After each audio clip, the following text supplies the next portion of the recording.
Before we begin, I want to tell you a story. And don't worry, in this video, I'm going to be showing you clips of what this woman has done that, in my opinion, is something that no one could ever look past. Maybe people can forgive, but to forget, definitely not. But before we get into this woman and what she's done, I want to tell you a story real quick. Not too long, not a long one. For some of you know that I live in the UK. In the UK, we have benefits. Now, for the longest of time, there's been a lot of men and women who have abused the benefit system in the UK. Because for the longest of time, if you had a child, you was able to get a council apartment, a flat or house quickly. If you was on a waiting list and you had no children, you was waiting for a while, depending on which borough you lived in the UK, which location. And obviously, in the location that I lived in, it was always a high demand for council places. So from the area that I came from, there was a lot of teenage girls and boys, even young adults at the same time, who would have children earlier than they're supposed to, earlier than planned. And I say supposed to because they have them at a very young age. And they're doing it because they know that if they do this, they'll get a free home. Well, I say free, but they get a council place.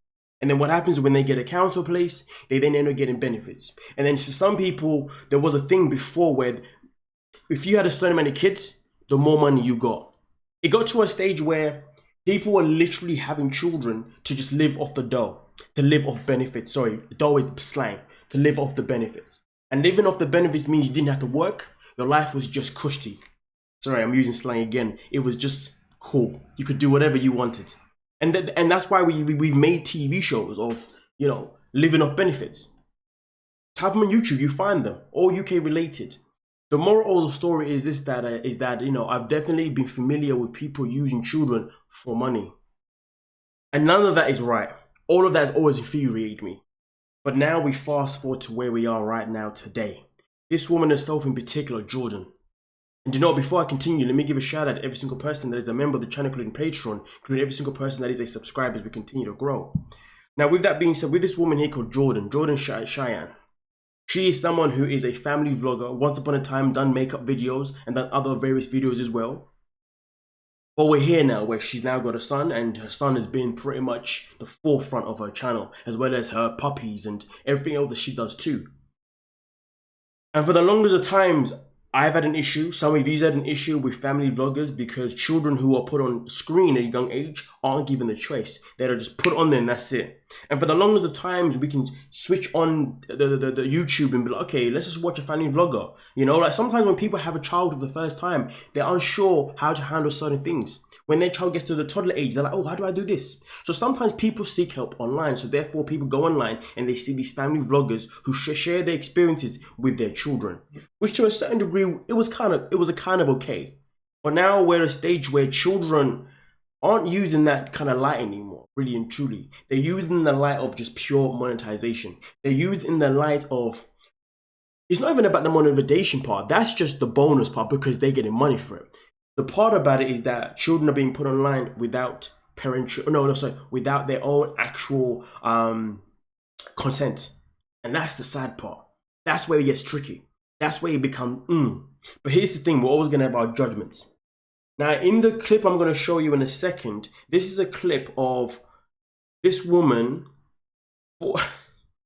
Let me say less and let me play. Now, I have blocked out the young man's face, of course. We don't show children on this channel. I love you guys. Come here, come closer for the video. Come closer. Come closer. Come closer. Put your head right here. Come closer. Close down. Put your head down here. Act like you're crying. Really quick. I am crying. Go like this. No, Mom, I'm not just usually crying. No, I know, but go like this for the video. Go like this. Put one hand up. Go like this. No, go like this. Put your hand like this. But let them see your mouth. Let them see your mouth. No, Mom, I'm actually crying. Look at me. Look at me. My apologies for that. I accidentally had the video sped up. Oh no, that's normal speed. My apologies. I thought I had it sped up. So as you saw there, this is a woman, a parent, single mother from what I understand, who built her business from the ground up. Congratulations. But now we're at a stage where, you know what, before I even comment, she decided to take that video down, of course. And then she decided to come back with a reply, with an apology video. So let's check out what she had to say in her apology video before I continue with my commentary. emotional all day and like was trying to rush with Christian at the end, and I told him like, hey, pose for a thumbnail, like this is a sad video, act sad. And that's just, it's so wrong. I should have never done that. Looking back at the footage, I'm so disgusted with myself. I want to thank those of you who brought that to my attention. I mean, here's the thing. She says that, you know, we were sad all day, but yeah, you're asking your son to be sad in the video.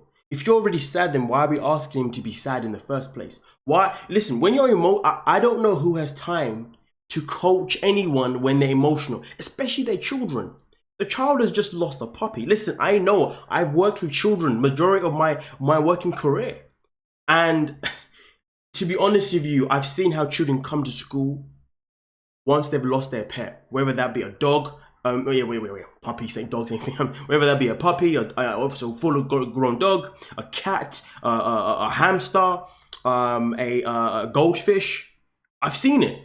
And they come in like literally like as if the world is over, like legit, you know what I'm saying? And obviously on the teacher's aspect, I'm like, listen, man, I get it, but we gotta watch today, you know? But that's a different type of conversation. But either way though, I know what it can do to a child. It can distract them from wanting to do their work in school. It can distract them from wanting to talk to other children. It can distract them in so many different ways. And the fact that she thought it was okay to coach her son at that moment in time is atrocious. But you know what's so crazy about her taking time to coach her son in that moment in time when they were sad anyway, from her words? It does make you wonder, how many times over her years on YouTube has she coached her son to make certain thumbnails just for the views? I understand it's your income, but this is something that becomes very traumatic to children. It becomes traumatic for a very long time. You know, we live in a world where some children go through a very bad experience. Well, I say bad experience, let me rephrase that. Everybody has different sensitive parts. Everybody's bad experience is different. You know, someone's bad experience could be when I was younger, my dad left.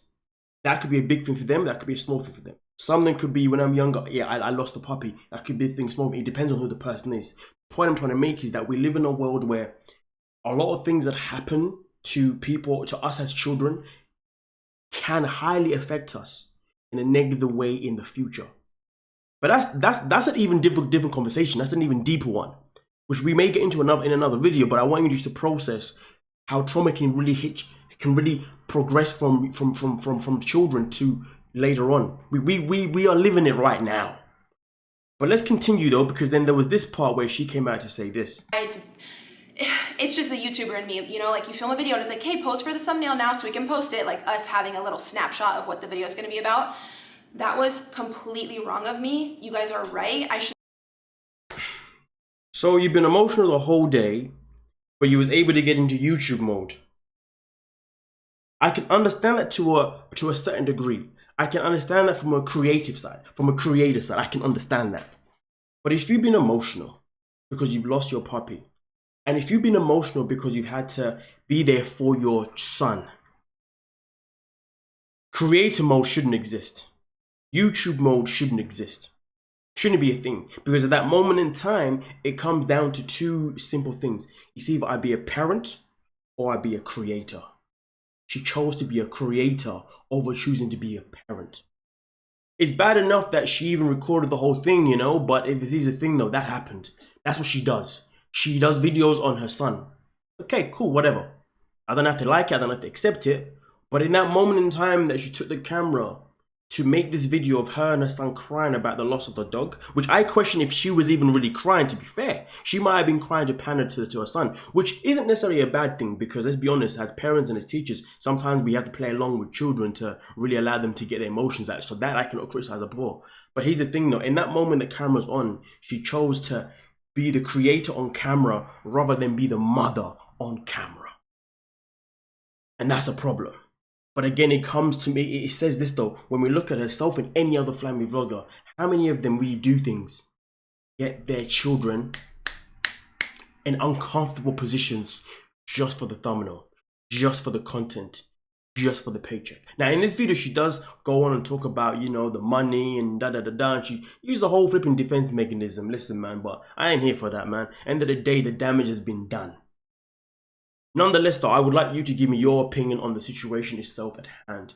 Because as far as I am concerned, in this moment in time, it doesn't really matter whether I agree with the fact that she has her son on camera or not. What does matter is that she chose to be a creator over being a mother throughout this traumatic experience for her son. Nonetheless, let me know what you're thinking, please.